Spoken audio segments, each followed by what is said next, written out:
The wheels of the plane screeched gently onto the tarmac at Murtala Muhammad International Airport. But Jasmine Okun didn't flinch.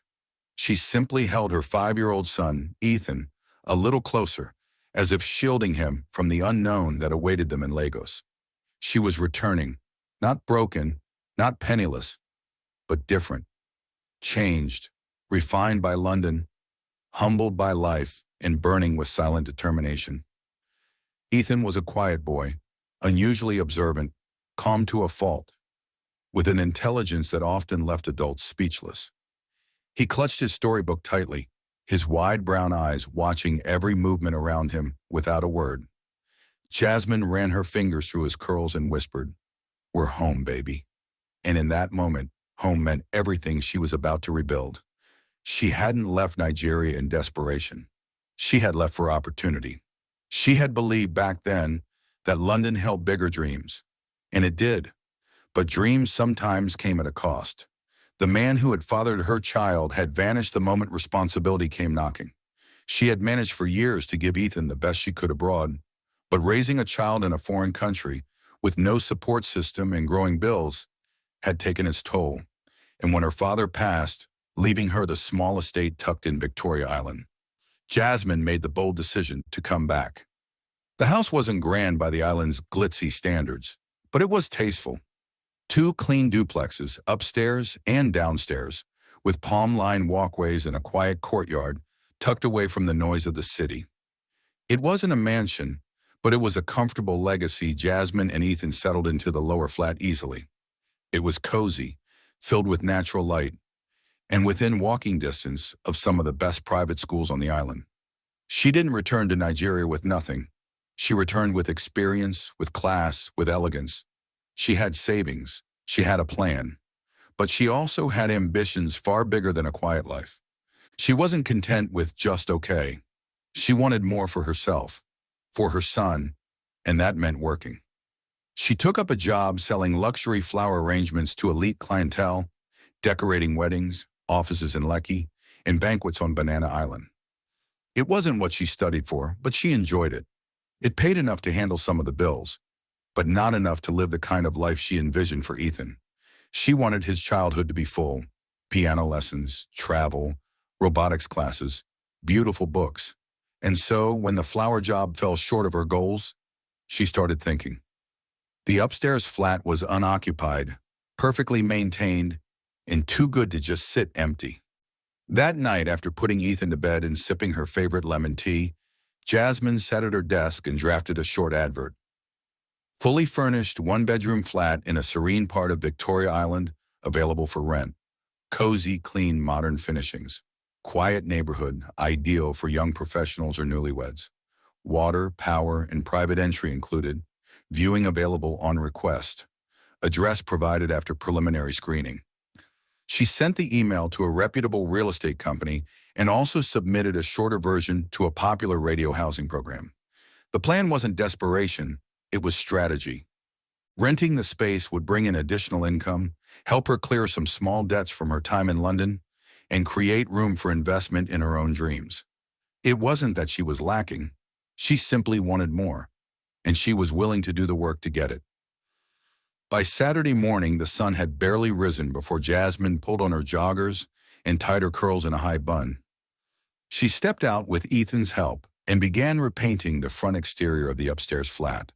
The inside was already pristine, but the walls outside needed a touch of life, a few neutral coats here, a trim to the shrubs there.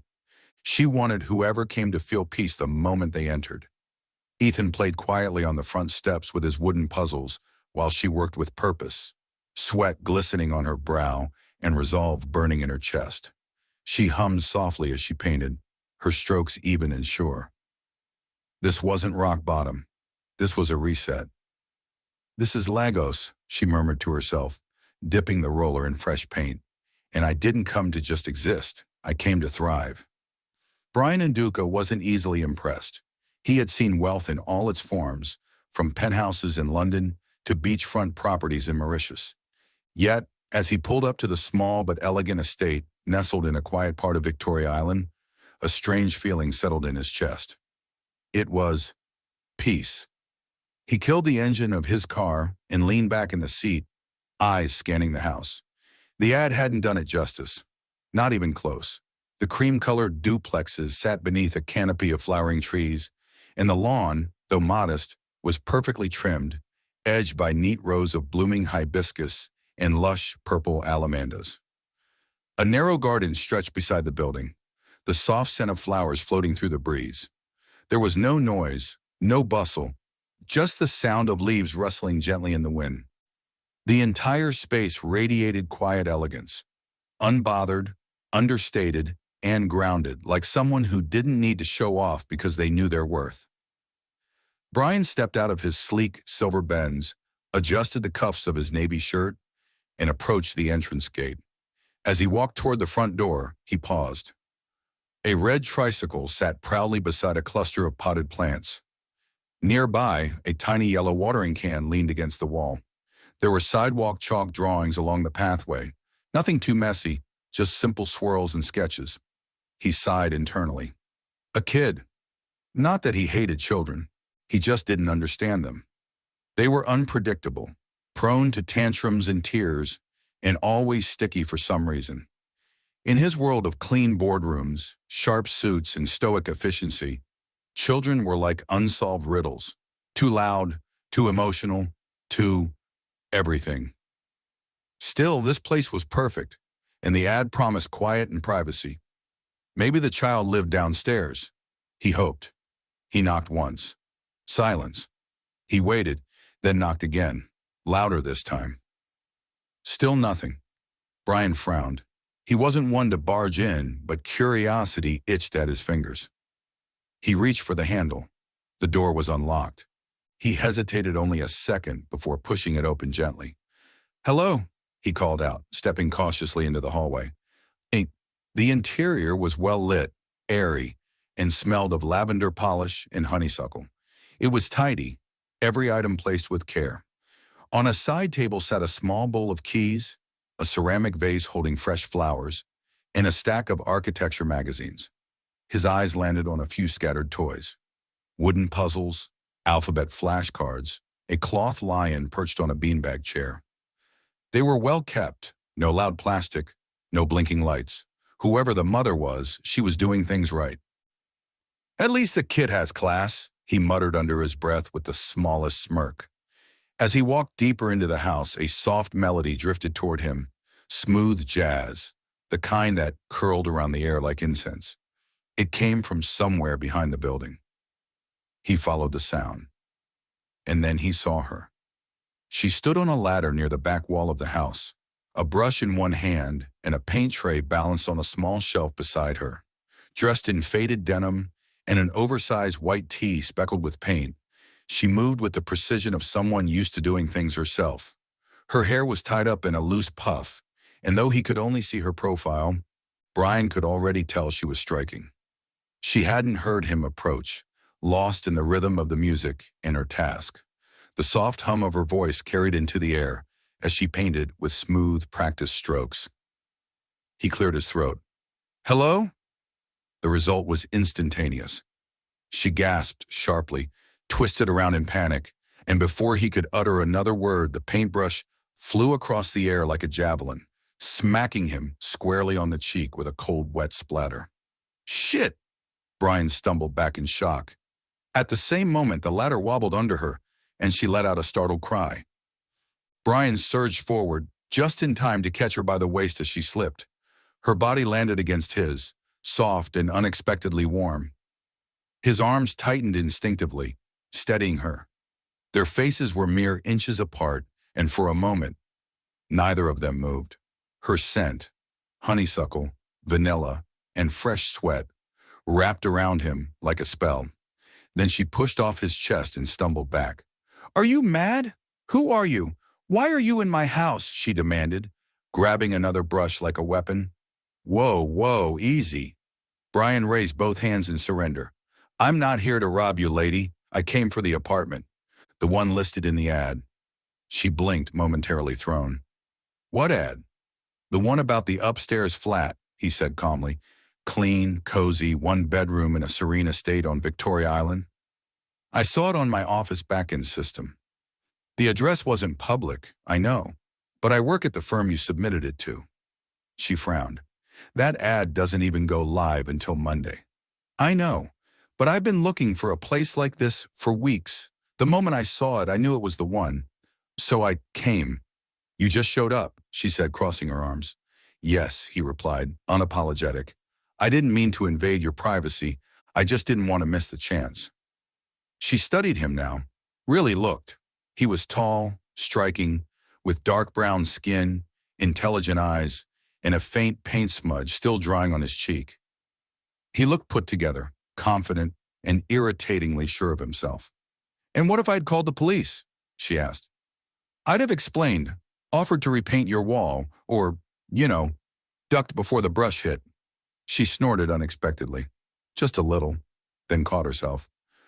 I wasn't ready to show the place yet, she said finally, still doing cleanup and minor fixes. I can see that, Brian replied with a crooked smile. She sighed. I'm Jasmine, Jasmine Ocon. Brian and Duca, he said, taking her outstretched hand. It's nice to meet you, and I'd really like to take the apartment. It's Miss Ocon, she added sharply, not Mrs. I'm not married. He held her gaze for a second too long. Good to know. Just then a small voice rang through the air.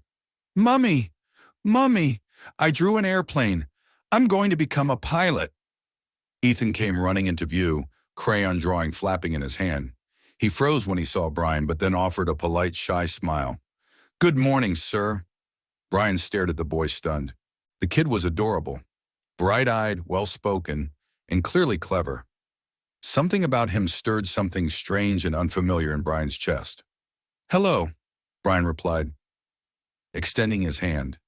Ethan shook it timidly, then turned to his mother. Bye, Mummy, he called, and ran back into the house. Jasmine watched Brian carefully. You almost changed your mind when you saw Ethan, didn't you? She asked. He hesitated, then shrugged. I don't have a problem with kids. I just don't know much about them. He's quiet, smarter than me on most days, and he keeps to himself, she said, protective pride in her voice. I noticed, Brian replied. He seems like a great kid. She looked at him for a long second. I'll need first and last month's rent, she said, and a reference. You'll have both by tomorrow. Check and letter. You don't want to see the rest of the apartment? No need. It's perfect. He smiled and stepped back. I'll come tomorrow to sign the lease and collect the keys. Tomorrow's fine, she said softly.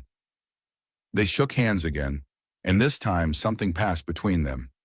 Not quite a spark, not quite a current, but something undeniable. As Brian walked away, Jasmine watched him leave, her eyes narrowing thoughtfully. She had a feeling her quiet, carefully built world was about to get complicated.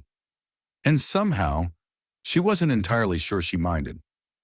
Brian and Duca returned to his sprawling estate in Leckie just as the city began to fall asleep.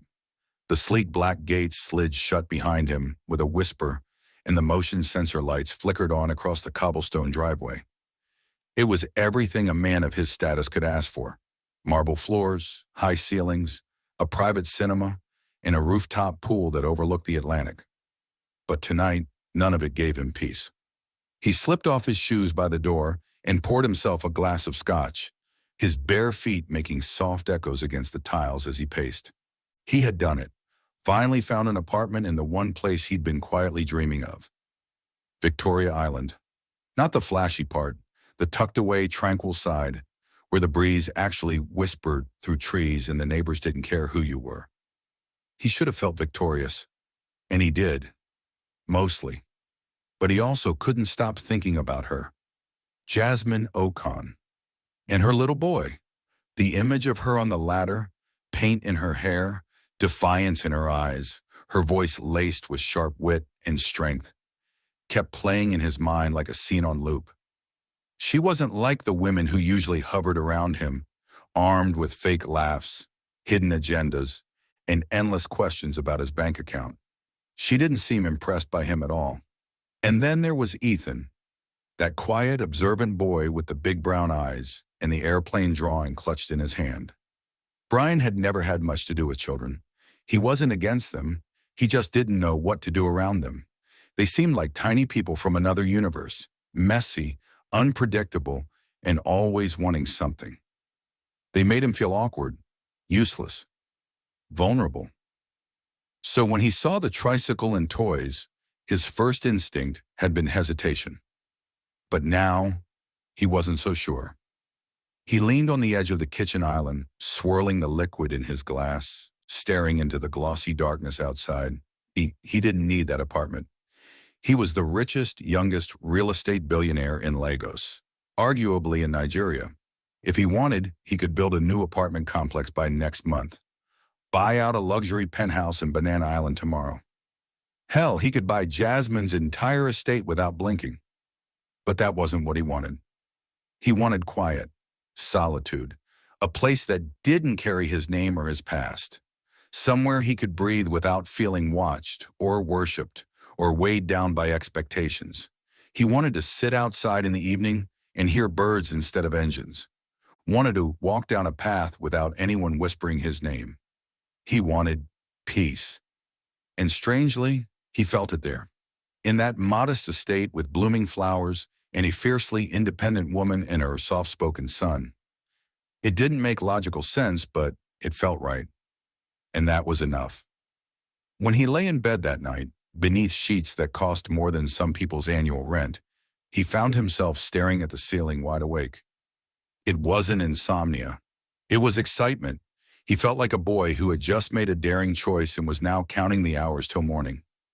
He wanted to return to the estate, hand Jasmine the check, sign the lease, and take his first real breath in months, maybe even years.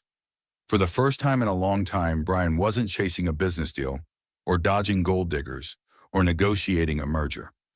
He was chasing something quieter, something sweeter, something his. Brian returned to the estate just before noon, his heart unusually light. The windows of his car were rolled halfway down, letting in the soft rustle of breeze as the palm fronds swayed gently in the background. The air here was different, still, clean, and nothing like the buzz of the city center. This was what he wanted. He parked and sat in the driver's seat for a moment, gazing at the house with the kind of contentment he hadn't felt in years. It wasn't the size of the house. It was the peace it radiated, a home tucked away from prying eyes, far from sycophants who showered him with fake admiration and the exhausting string of women who wanted his name more than his heart. For the first time in a long time, he felt like a man, not a brand. He stepped out of the car, holding the lease documents and the signed check in one hand. As he approached the door, he knocked gently. Silence. He knocked again. Still no response. He rolled his eyes and muttered under his breath, "What the hell is wrong with this woman? Why is she never home? Never answering the door?" He stared at the knob, tempted to test it again. Before he could reach for it, a warm voice called out from across the yard. "Hello there, young man." He turned to see a pleasant older woman waving him over from the neighboring compound. She stood at the gate wearing a loose Ankara gown and a head wrap, a broad smile on her face. He walked over, cautious but polite. "My name is Mrs. Agnes," she said, offering a hand. "I'm Jasmine's neighbor." He shook her hand. "Nice to meet you, Ma. I'm Brian. I'm the one renting the upstairs apartment. I came to sign the lease, drop the check, and pick up the keys." Mrs. Agnes let out a knowing sigh, her eyes softening. That young girl has so much on her plate, more than she lets on. She doesn't like asking for help, but I can tell you she needs it." Brian nodded slowly, unsure of how to respond. Something about the way Mrs. Agnes said it tugged at something in him. Before he could stop himself, the question slipped out. "What about the boy's father?" Mrs. Agnes's expression dimmed. "That one left the moment she told him she was pregnant," she said with a sigh. "Didn't even wait to hear her out. Just disappeared." Brian's jaw tightened. He didn't know Jasmine that well yet, but even in the short time he had met her, she hadn't struck him as fragile. Still, the thought of her being left to raise a child alone, of Ethan growing up without a father, made something heavy sit in his chest. Before he could reply, a tiny whirlwind in the form of Ethan came racing into the yard. "Mrs. Agnes! Mrs. Agnes!" he cried, skidding to a stop in front of her, breathless with excitement. "Emily from my class fell down today, and I gave her a bandage and told her, 'Sorry,' and she smiled." Mrs. Agnes ruffled his hair fondly. "Your mama is so lucky to have you, my dear boy," she said warmly. "Now go inside and change your clothes. Your mama's running late today, so come over to my house after." "Okay," he chirped and ran off again. Mrs. Agnes turned back to Brian. "She left the lease and the keys on the kitchen counter for you. Just sign and leave the documents there. You're welcome to make yourself at home." "Thank you, Ma," Brian said with a grateful nod before walking back to the house. He stepped inside, the scent of freshly baked something immediately teasing his senses. The house was quiet. Sunlight streamed in through the blinds, casting soft golden lines across the floor. And there at the dining table was Ethan, sitting comfortably with a mouthful of cookies. "Mr. Brian," the boy called with a cheeky grin. "Come, come, taste this one." Brian hesitated, smiling despite himself. "No, I'm fine, thanks." Before he could finish, Ethan stood and shoved a cookie right into his hand. "Just one." Brian raised an eyebrow, took a bite, and froze. The cookie was perfect, crunchy on the outside, warm and moist on the inside, with a hint of honey and vanilla. He chewed slowly, eyes narrowing, as if trying to understand how something so simple could taste so good. "Wow," he muttered. "Told you," Ethan said proudly. Brian walked to the kitchen counter, placed the signed lease gently beside the keys, and was about to turn and leave when he heard it. The sound of water. A lot of water. He frowned and stepped into the hallway. The bathroom door was half open, and as he approached, a small stream of water was sliding out across the tiles. He pushed the door open wider and blinked in disbelief. Ethan stood in the middle of the bathroom, completely soaked, holding a small scrubbing brush and humming to himself as the water from the sink overflowed. "What the hell?" Brian muttered under his breath. He rushed in, scooped the drenched boy into his arms, and carried him to the living room, placing him on the rug. He darted back into the bathroom, grabbed a towel, and returned. Just as he was drying Ethan off, the front door swung open. "Ethan!" Jasmine called, walking in with her tote bag slung across her shoulder and a tired smile on her lips. The moment she saw the scene before her, Ethan dripping on the rug, Brian with a towel in his hand, and water trailing down the hallway, she burst out laughing. "Oh no," she said between giggles. "Were you playing dishwasher again?" Brian blinked. "He's soaked, the entire bathroom." I know," she said, waving him off and laughing harder. "He does that sometimes. I usually catch him before he floods the house." Brian stared at her in stunned silence. She wasn't shouting. She wasn't panicked. She wasn't even irritated. She was calm and somehow stunning. Her laughter was light, her eyes sparkling, and her skin seemed to glow under the golden afternoon light. It caught him off guard, the sight of her like this, the ease in her smile, the quiet strength she carried. She was beautiful. And that thought startled him more than anything else that had happened that day. He cleared his throat and quickly stood. "I dropped the lease and check. I'll move my stuff in later this evening." She nodded, still smiling, and he turned toward the door. "Thanks for your help," she said softly. He paused for a second, then nodded without looking back. "See you around?" And then he left, his heart pounding slightly, like a man who had just opened the wrong door and found something he didn't expect. By late afternoon, Brian returned to the estate in a discreet black pickup truck. No convoy, no staff, just him and a few sealed boxes stacked neatly in the truck bed. He didn't want attention. Not here. He pulled into the driveway and paused for a moment. From the front garden, he could already hear faint laughter. Ethan's. It rang out like sunshine, light, honest, and completely untouched by the world's darkness. That kind of joy felt rare to Brian. Foreign, and oddly, comforting. He stepped out and carried the first box to the front door of the duplex. Before he could knock, the door creaked open. Jasmine stood there, barefoot in joggers and a black tank top, her curls wrapped in a silk scarf, a dish towel over her shoulder. "Oh," she blinked surprised. "You're early?" He gave a small nod. Didn't think traffic would be so forgiving today. "You're lucky," she said, stepping aside. "Come on in. Do you need help with the boxes?" He raised a brow. "I can manage, unless you're offering out of pity." She smirked. "Out of curiosity, actually. I want to see what a billionaire thinks is important enough to bring into a new home." He chuckled. "I guess you'll be disappointed. It's mostly books, clothes, coffee equipment, and a speaker." Jasmine leaned against the doorframe, folding her arms. "No framed ego-boosting awards? No signed Forbes magazines?" Brian laughed for real this time. A full, deep, startled laugh that made Jasmine tilt her head slightly, intrigued. "Nope. I left all that in Lecky. I came here to be invisible. Remember?" She stepped back, still smiling. "Well, invisible man, welcome to the neighborhood." He made a few more trips to his truck while Jasmine went back inside. As he carried the last box upstairs, he caught a glimpse of her through the kitchen window, moving around the counter with practiced ease. She looked at home. The way she poured juice into a cup, the way she smiled at Ethan when he ran in to show her a drawing.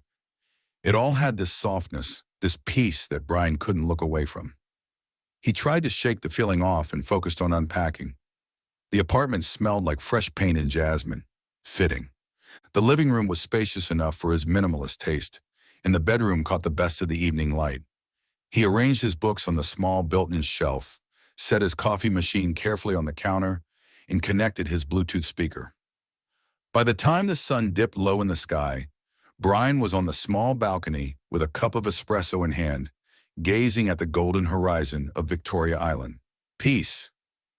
For once, there was no phone ringing, no board meeting on his calendar, no journalist calling about his next investment move.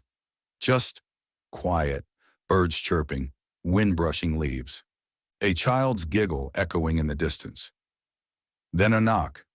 He turned as Jasmine stood at the balcony door, holding a glass container covered with foil. "Thought you might be hungry," she said, offering it to him. He took it, eyebrows raised. "What is it?" "Homemade jollof rice, and a few of those cookies Ethan forced on you yesterday." He laughed softly. "You mean the best cookies I've ever tasted?" She grinned. "Made by yours truly. He helps with the shaping and the mess." Brian looked at the dish for a moment, then back at her. "You didn't have to." "I didn't, but I wanted to." Their eyes met, and for a beat, neither said anything. The silence wasn't awkward. It was charged with something unspoken, something cautious but curious. "Thank you," he said at last, his voice lower than before. "You're welcome." She stepped back. "I'll let you enjoy your evening." "Jasmine?" She turned. He hesitated, then said, "You're doing a great job. With him. With everything." Her eyes softened, and her lips curved into a quiet, sincere smile. "Thank you, Brian." She disappeared down the stairs, and Brian stood there for a while, watching the sun disappear into the skyline, the aroma of jollof rice filling his space. He sat, unwrapped the foil, and took a bite. Damn. This wasn't just food. It was warmth, home, something real. He looked around the apartment, still half filled, still quiet, and realized something unsettling. He was beginning to like it here. A little too much. The rain started as a whisper against the rooftops, gentle, almost shy. Then it grew bolder, turning into a full, thunderous downpour that swept across Victoria Island like a cleansing tide. Lightning forked through the sky, illuminating the estate in short flashes, while thunder rolled low and deep like a warning drum. Inside her downstairs apartment, Jasmine lit 2 cinnamon-scented candles and placed a rechargeable lamp on the center table. She was used to it Nepa doing what Nepa does best. "Is it Nepa again, Mummy?"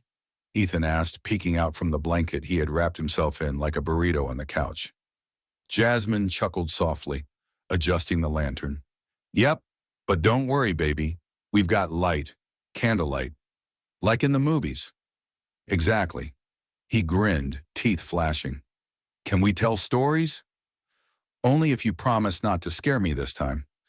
A knock interrupted them. One soft, deliberate.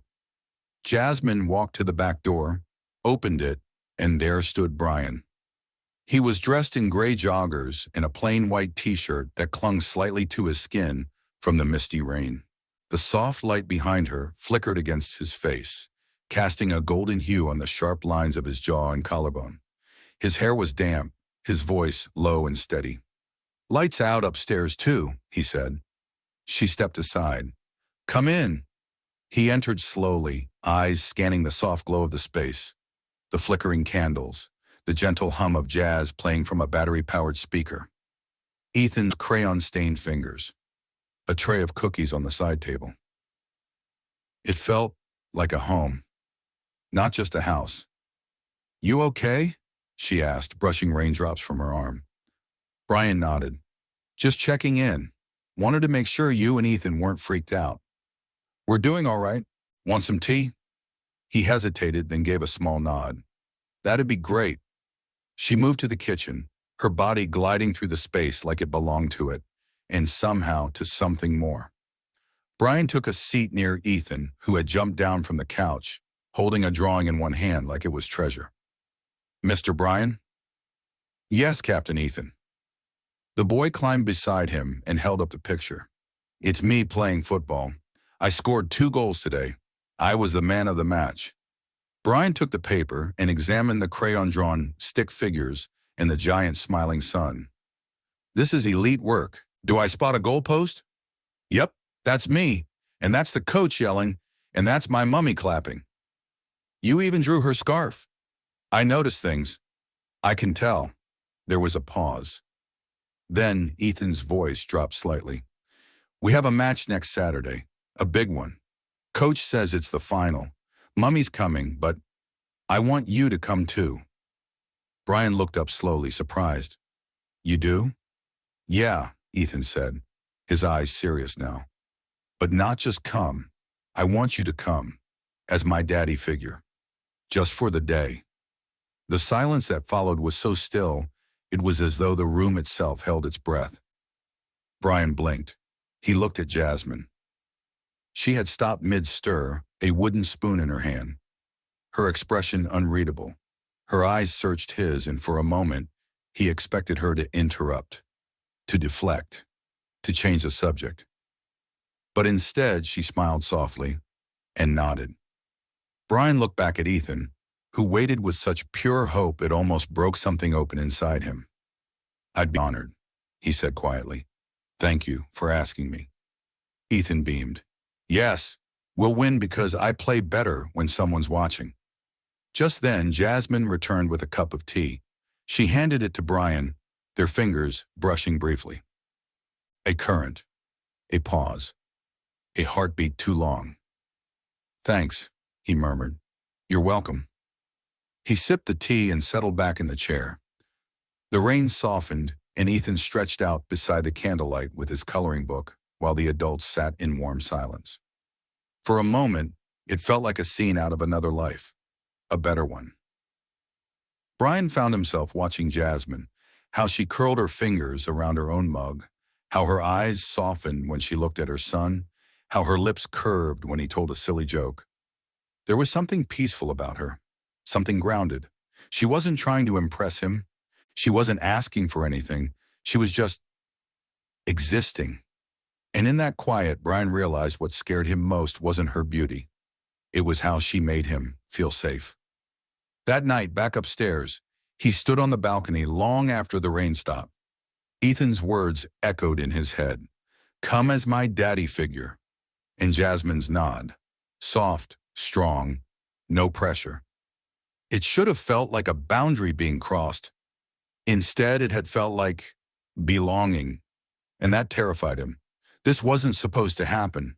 He had come to this place for solitude, to be unseen, to be untouched by real emotion. This wasn't supposed to be a life with warmth and laughter, and a child pulling on his shirt to play pretend. It wasn't supposed to be her smile lighting up his otherwise quiet evening. And yet, here he was. So the next day, Brian pulled back. He left early, avoided the downstairs path, kept to himself. When he saw Jasmine hanging laundry, he gave a polite wave but didn't stop talk. He answered Ethan's enthusiastic greetings with a smile and a thumbs up, but didn't linger.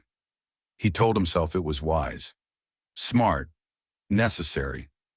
But at night, when he lay awake in silence, sipping strong coffee instead of sleeping, he knew it was fear. Not wisdom. The tension between them had become a quiet guest, present in the hallways, lingering in the air, slipping into moments that used to be warm. Jasmine noticed the change before Brian realized he was making it. The slight distance in his voice, the quick nods instead of lingering glances, the way he avoided walking past her garden during the evenings. He was retreating, pulling away like a man who had touched something soft and immediately regretted it. She wasn't angry. She had known men like Brian, successful, powerful, disciplined, but emotionally cautious. They were good at building empires and terrible at accepting kindness. Jasmine had seen it before, but still, it stung a little. Not for herself, but for Ethan. Because Ethan had started waiting by the window again, watching for Brian's car, perking up at every knock, every voice that sounded familiar. That was what made her decide to speak up. So that evening, as the sun dipped into the sea and painted the sky in hues of purple and burnt orange, Jasmine stood outside by the staircase that led to Brian's flat. Arms folded, her face calm, her eyes clear. When Brian appeared at the top of the stairs, earbuds in and a satchel slung over one shoulder, he almost missed her. "Oh," he said, startled, pulling out one earbud. "Didn't see you." "Didn't expect you to," she replied, her voice neutral but not cold. "You've been good at avoiding things lately." Brian's brows furrowed. "Jasmine." "Let me finish," she said, holding up a hand. He closed his mouth. "I don't know what scared you," she said. "Maybe Ethan calling you daddy figure caught you off guard. Maybe I did, but I want to make something clear. I don't expect anything from you, and Ethan doesn't either. Not really. He's a little boy who saw kindness in someone and gave it a name. That's all." Brian looked down, shame creeping across his chest like a slow fog. "If you're going to be around him, around us," she continued, "then be consistent, even if that means being consistently distant. Don't give him warmth one day and ice the next." Her voice didn't crack. She didn't plead. She didn't accuse. That's what hit him hardest. "Jasmine," he began again, but she cut him off. "I'm working late tonight. Emergency floral delivery for an event in Ikoyi. Mrs. Agnes is out of town. Ethan asked for you." He blinked. What? "He wants you to stay with him tonight, just for a few hours." She paused. "He already sees you as someone important. I'm just asking you not to disappear. Not tonight." There was a beat of silence. Then she added softly, "You don't owe me anything, Brian, but you owe him consistency." Brian stared at her strength, her patience, her quiet vulnerability. He opened his mouth to apologize. She shook her head. "No apologies," she said gently. "Just show up." And with that, she walked away. 2 hours later, Brian was sitting on the couch in Jasmine's apartment, watching Ethan demolish a bowl of rice and dodo while chatting animatedly about his school team. "We're going to beat them, Mr. Brian. Coach said I'm his MVP. That means most valuable player." Brian chuckled. "I know what it means, champ." Ethan wiped his mouth with the back of his hand and added, "You know you're still coming on Saturday, right?" "As my daddy figure?" Brian's chest tightened. He wasn't sure he deserved that title, not even for a pretend. "You still want me to come?" he asked carefully. Ethan looked up with wide eyes. "Why wouldn't I?" Brian had no answer to that. He simply nodded. "Then I'll be there." Ethan grinned and jumped off the couch. "Want to play football gamepad with me again?" "Let's go." They played. They laughed. Ethan taught him a new goal celebration dance. Brian tried it and failed miserably, which made Ethan laugh so hard he fell over with tears in his eyes. They ate cookies, they drank warm chocolate milk, and every time Brian looked down at him, he felt it, the ache of what he was running from, the ache of almost belonging to something real. And then, somewhere between storytelling and giggles, Ethan slowed, his energy faded. He curled beside Brian on the couch, resting his head on Brian's lap with a yawn. "You're comfy," Ethan murmured. Brian didn't move. A few minutes later, the boy was asleep, his soft breathing rising and falling against Brian's leg, his tiny fingers curled into Brian's shirt. Brian stared down at him, his hand hovering over Ethan's back. This child had no idea the power he held. Brian had lived in the loudest places, built the highest towers, and yet here he was, on a couch in a modest living room, being undone by a 5-year-old's quiet trust. He rested his palm gently on Ethan's back. And then, he let himself breathe. He leaned his head back against the couch, closed his eyes, and for the first time in weeks, he let himself fall asleep. Not to the sound of emails pinging or city traffic, but to the soft, steady breathing of a little boy who had called him daddy figure and meant it. And as he drifted off, one name lingered behind his eyes. Jasmine. And all the words he wished he had said. The morning light was barely creeping in when Jasmine quietly pushed open the door to her apartment.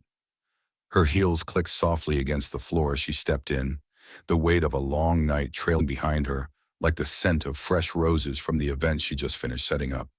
She dropped her bag by the doorway, already thinking about a warm shower and sleep, when her eyes fell on the living room.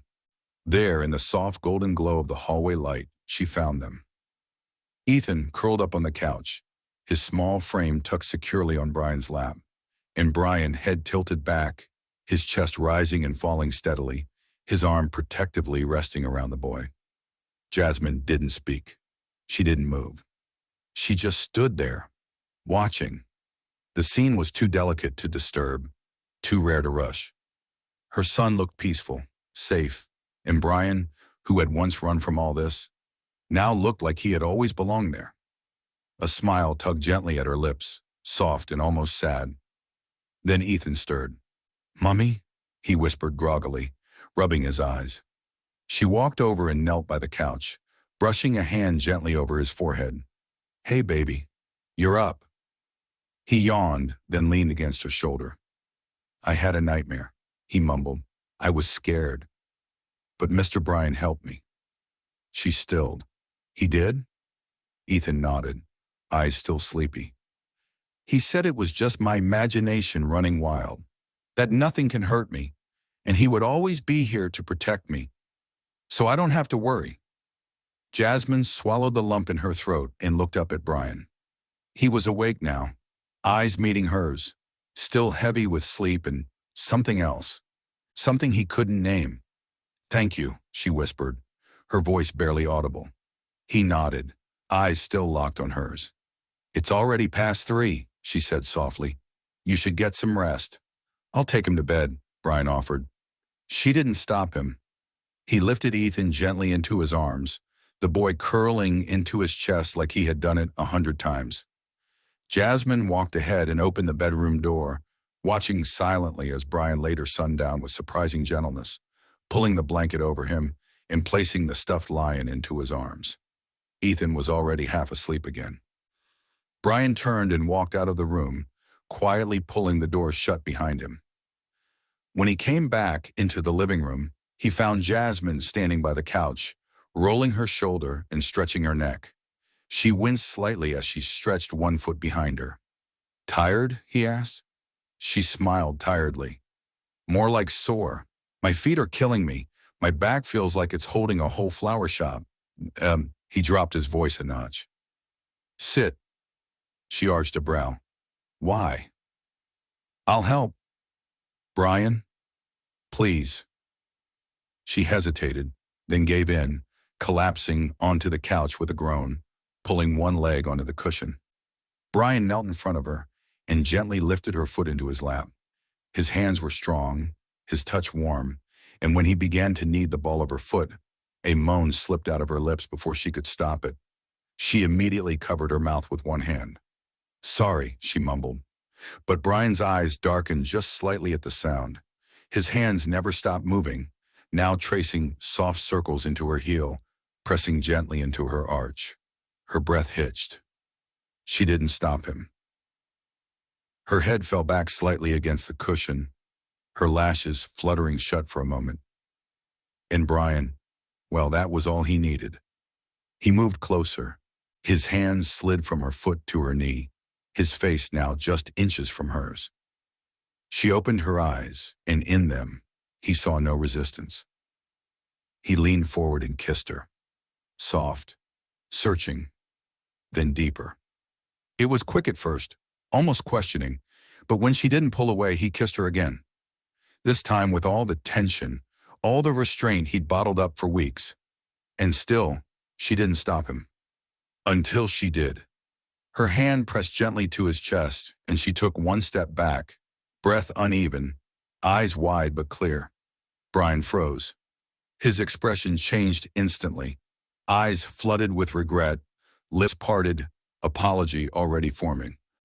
Jasmine, I'm sorry, She shook her head, not unkindly. I wanted it too, but not like this. Not now. He stepped back, looking so utterly lost in that moment that her heart twisted. I didn't mean to, he stammered. It's okay, she said gently. It's not that I don't feel it. I need things to be real. And right now it's too close to confusion. He stood still, arms at his sides, staring at her like she was the most beautiful thing he'd ever seen and the one person he couldn't have. She touched his arm lightly. Good night, Brian. And with that, she disappeared into her room, leaving him in the living room, where her scent still lingered and his heart beat like a silent apology. The morning sun rose slowly, soft light stretching over the estate like a warm blanket, as if trying to ease the weight of the night before. Inside her apartment, Jasmine sat quietly at the kitchen table, her palms wrapped around a warm cup of tea she hadn't sipped. Her eyes were unfocused, staring into the steam curling upward like a silent question. That kiss. It had shaken her more than she wanted to admit. Not because she didn't want it, God, she had, but because it had come too fast, too hot, on a night already blurred by exhaustion and vulnerability. And the moment it happened, the air between them changed, shifted. It wasn't that she didn't feel it. She felt it too much. She glanced at Ethan's closed bedroom door. He was still asleep, thank God. She needed the quiet. She needed to breathe. Upstairs, Brian hadn't slept much. He sat on the edge of his bed, elbows on his knees, his hands running through his hair again and again. The image of Jasmine, wide-eyed, breathless, gently pushing him back, played over and over in his mind. He had crossed a line, one she hadn't drawn harshly, but one he felt all the same. It wasn't the kiss that shamed him. It was the timing. The way he had leaned into his desire without pausing to think about hers, without waiting to ask. She had trusted him with her son, with her space, with her silence. And what had he done? Moved too fast. But this time he wouldn't run from it. He wouldn't disappear or retreat behind polite smiles and shallow conversations. This time, he would face it. By mid-morning, Jasmine was trimming a few flower stems by the small garden when she heard the gate open and close softly. She looked up, and there he was, joggers, clean shirt, hands in his pockets, eyes full of something that almost looked like vulnerability. Morning, he said, stopping a few feet away. She nodded. Morning. Silence stretched between them, not awkward, just heavy. Careful. I owe you an apology, Brian said quietly. She straightened up and met his eyes. I was out of line last night. I let the moment lead me without thinking about whether it was something you wanted, right then and there. I crossed a boundary, and I hate that it might have made you feel cornered. Jasmine didn't speak for a moment. Then she nodded slowly. It did catch me off guard, yes, but I didn't feel unsafe or used. He exhaled, the tightness in his chest loosening just a little. I wanted it too, she admitted, her voice soft. But I've spent a long time holding my world together. If anything comes into it, especially something real, it has to come gently. It has to come right. Brian nodded. That's fair, and I want to do it right. She looked at him, unsure what to say next. He took a step closer, hands still in his pockets. No pressure, no expectations. But I'd like to take you out. Not to impress you, not because I want to prove anything, just to spend time with you, without the walls, without the weight. Jasmine tilted her head slightly, watching him. You're asking me out on a date? He smiled softly. Yes, but only if you say yes. She didn't smile back, not right away. Instead, she stepped closer, searching his face. Dinner. Casual. No grand gestures. Promise, he said. She hesitated for a beat, then finally nodded. Okay, Brian, dinner.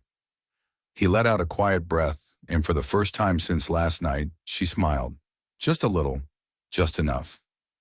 As she turned back to her flowers, she added, Don't be late. I don't wait well. Brian grinned and started backing toward the gate. Noted. And for the first time in weeks, they both felt lighter. Maybe this was what healing looked like. Two people learning how to reach for each other, slowly, carefully, the right way this time. The restaurant was small and tucked into a quiet corner of Victoria Island, a bistro with warm lighting, soft jazz humming from invisible speakers, and the scent of garlic, thyme, and roasted peppers dancing in the air. It wasn't flashy, it wasn't grand, but it was perfect, just like Brian had promised. Jasmine walked in wearing a simple wine-colored dress that flowed at her knees, her natural curls pinned up with soft tendrils falling around her cheeks. Brian stood as she entered, his breath catching for a split second before he smiled. You're stunning, he said, his voice gentle. She smiled back, eyes gleaming. You're not too bad yourself. They sat opposite each other, and for a few moments it was just the clinking of silverware and quiet glances shared over full glasses of wine and the warmth of food between them. The tension that had once lingered was gone, replaced by something softer, safer. After the main course, as their plates were cleared away and dessert menus handed over, Jasmine leaned forward slightly. So, why here, Brian? Why this house? Why us? He sat back, his jaw tightening a little before his eyes dropped to the tablecloth. That's a long story. I've got time. He gave a small chuckle, then slowly looked up at her. I didn't tell you who I was, not because I was trying to hide it out of shame, but because I didn't want you to see me the way the rest of the world does. Which is, he exhaled, Nigeria's youngest real estate billionaire. Forbes Africa, lavish lifestyle, fast cars, champagne meetings, cold business, and a life filled with noise. Noise that looks like success on the outside but feels like emptiness when you take it home. Jasmine blinked slowly, absorbing every word. I got tired of it, Brian continued. Tired of people knowing my name but not knowing me. Tired of women who wanted to be my wife before even asking my favorite color. Tired of everyone clapping for the version of me that wasn't real. So I walked away. I bought the estate under a different name, changed my phone number, and told my staff I'd be off-grid for a while. She said nothing, just listened.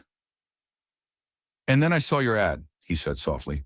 And for the first time in a long time, something inside me said, this is it, peace, simplicity, something real.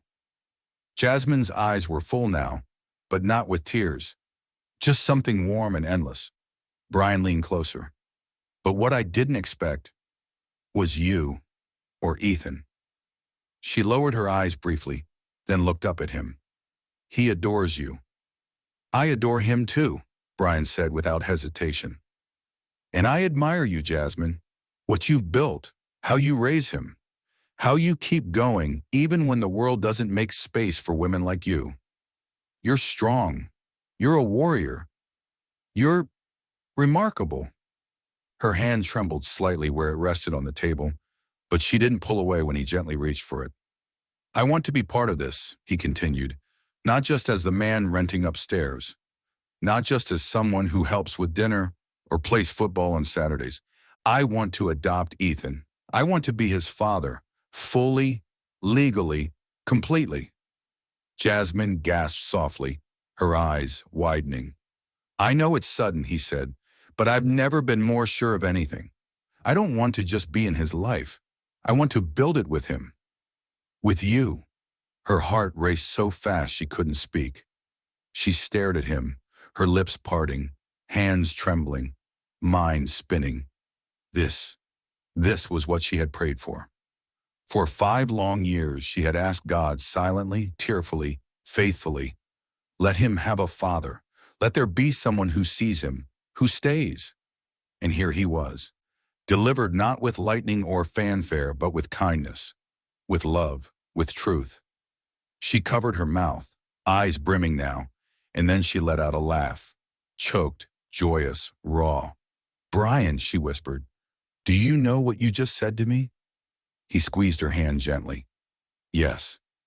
This is what I've prayed for 5 years. I prayed for a man who would love him, protect him, claim him. I didn't even dare to pray he'd love me too.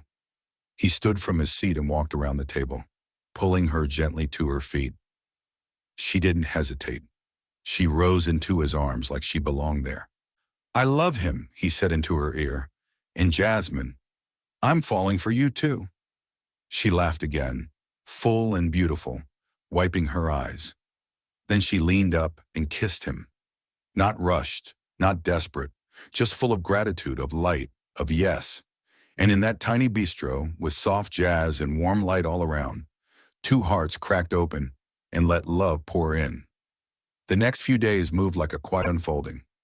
Mornings began with the sound of Ethan's laughter echoing from the front yard as Brian joined him in kicking around a makeshift football.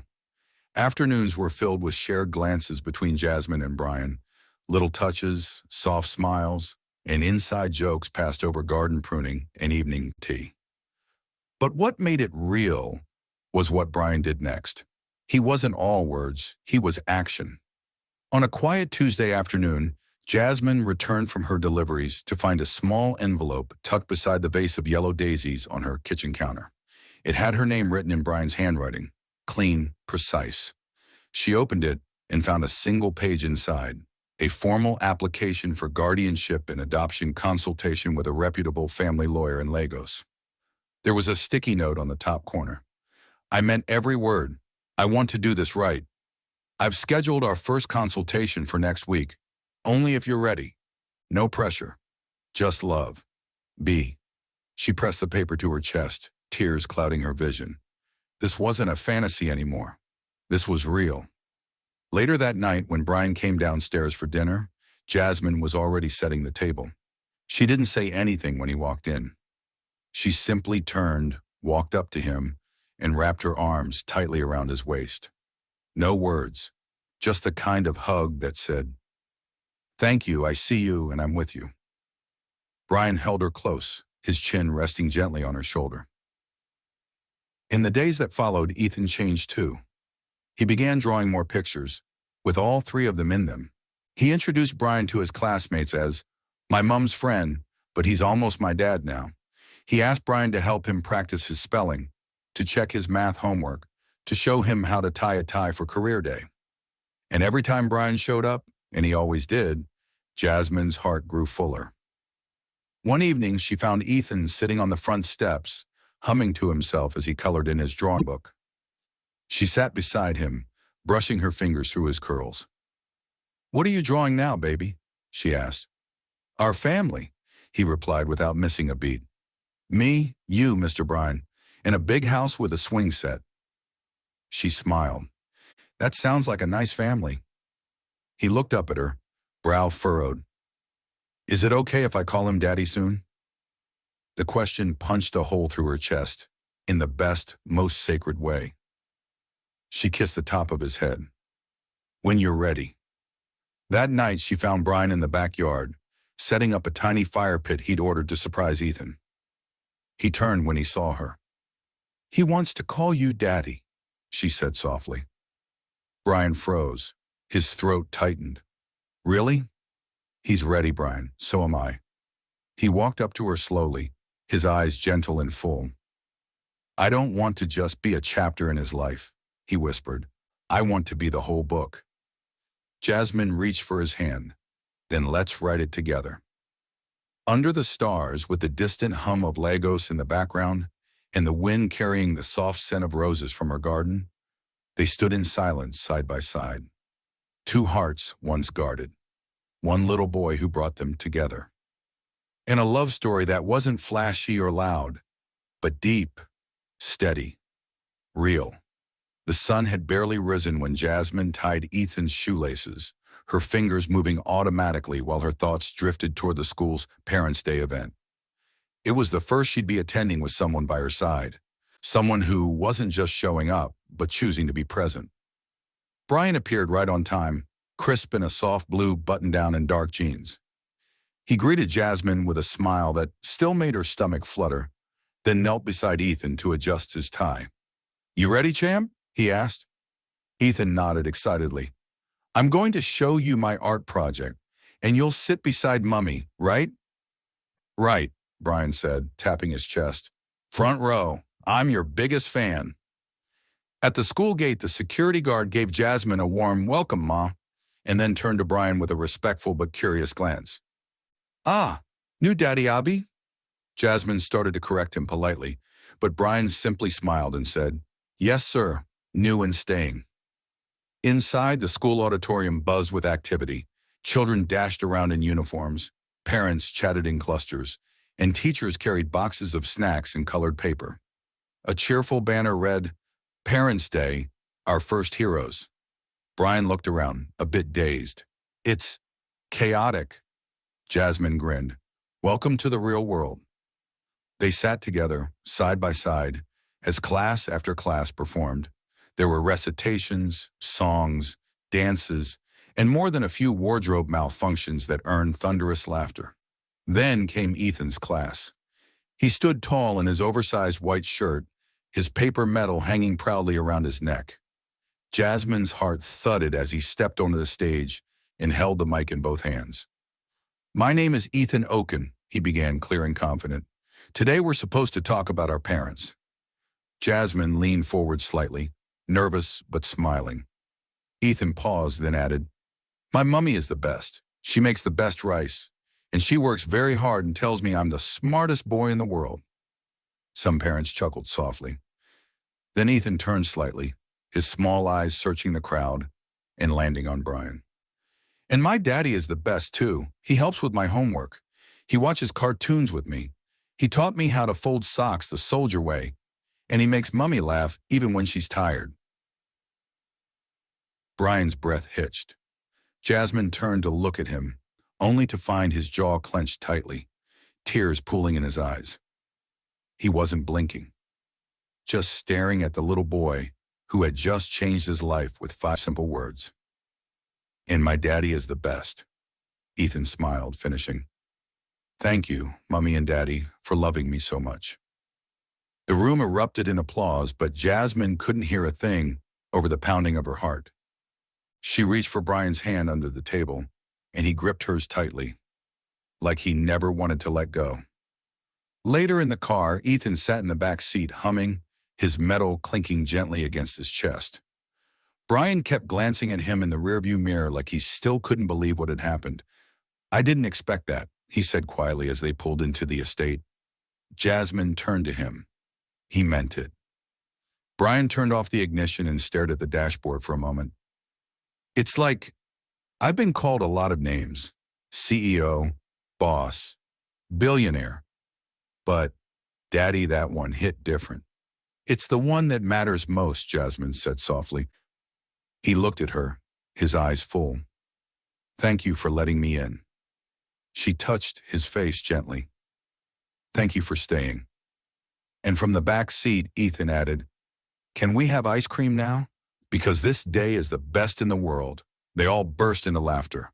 Loud, light, free. In that moment, no one cared about titles, past wounds, or perfect plans. All that mattered was this. Love had found them, and they weren't letting go. The dusty road that led to Jasmine's hometown curled like a ribbon through open fields and sleepy trees, far from the sharp edges of Lagos traffic. The farther they drove, the quieter it got. But Jasmine wasn't tense. Not today. Brian sat behind the wheel, his hand casually resting on the gear shift, his other reaching across to hold hers whenever he could. Ethan was asleep in the back seat, hugging a small bag of biscuits that he'd refused to let go of since they left the estate. Jasmine stole a glance at Brian as he drove. There was no hesitation in his eyes, no nerves, just calm confidence, like a man showing up not to prove himself, but simply to be present. She had been dreading this visit for years. The last time she came home, it was with swollen eyes and a 5-month baby bump. Her father had passed, her dignity was bruised, and her future uncertain. The village whispered, and she bore it in silence. But now, she was returning different, stronger, and she wasn't coming back alone. Her mother's house stood at the end of the quiet road, its green gate a little rusted now, its flower beds overgrown. But it was home. The front porch still carried the scent of fried plantain and kerosene lamps. As they pulled in, the front door swung open, and a short, stout woman with fading silver hair and a wrapper tied high on her chest stepped out. "Mummy," Jasmine whispered under her breath. Brian parked, and before either of them could reach the door, Jasmine's mother had enveloped her in a firm, tearful hug. "My daughter," she whispered. "I thought you'd never bring this boy to see me." Ethan peeked from behind Jasmine's legs. "And is this my grandson?" "Ewu, come here, my sugar boy." Ethan didn't hesitate. He ran straight into his grandmother's arms, wrapping himself around her waist. Jasmine watched, eyes glistening. "And this?" her mother said, turning to Brian with narrowed, cautious eyes. Brian stepped forward, humble but grounded. "Ma," he said, bowing slightly, "my name is Brian Nduka, and I'm honored to meet you." Jasmine's mother studied him in silence. "You're the one who wants to claim my daughter and her son." "Yes, Ma." "You rich?" "Yes, Ma, but I want them more than I want wealth." She raised her brow. "You know she's a lion, that this one does not kneel easy?" Brian smiled gently. "I do, and that's what I love most about her." There was another long pause. Then, to everyone's surprise, Jasmine's mother gave a small smile. "Then come inside, both of you. Let me see if you're man enough to pound yam." The visit was filled with stories. Jasmine's mother brought out old photos. Ethan wandered the compound in wonder. Brian met Jasmine's uncles and cousins, one of whom had once sworn she'd never find a good man again. They watched the three of them together now and had to admit something had changed. That night, while Ethan slept, curled beside his grandma, Jasmine and Brian sat outside under the stars, the night crickets chirping around them. "She didn't scare you too much?" Jasmine asked with a smile. "She terrifies me," Brian said, smirking. "But I'd pound yam for her every week if it means I get to sit beside you like this." She leaned her head against his shoulder. "I was so scared to bring you here. I was scared you'd see too much of my past." "I wanted to," he said. "You're not whole without it. And now that I've seen it, I just love you more." She turned to him slowly, eyes searching his face. "I love you too," she whispered. "So much." Brian reached into his pocket. "I didn't come here with a ring, not yet. I want to do that right. When Ethan is awake and your mother's watching with her arms folded," he chuckled. "But Jasmine Okun, I want to build a life with you. I want to raise Ethan with you. I want to protect the family we've started. And I want to spend every day proving that loving you was the best mistake I ever made." Tears filled her eyes. She leaned forward and kissed him, slow, full of meaning. A kiss that sealed not just a chapter, but a new beginning. A week later, the adoption papers were finalized. A month after that, Ethan started calling him Daddy full-time. No hesitation, no explanation. And 3 months later, Brian proposed in the garden where Jasmine once repainted a wall, thinking she was alone in the world, the same garden where her life began again. She said yes. And as the sun set on that small, beautiful estate on the quiet side of Victoria Island, Jasmine, Brian, and Ethan danced barefoot on the lawn, laughing, alive, and unafraid. Because love had found them where they least expected it. And this time, no one was walking away.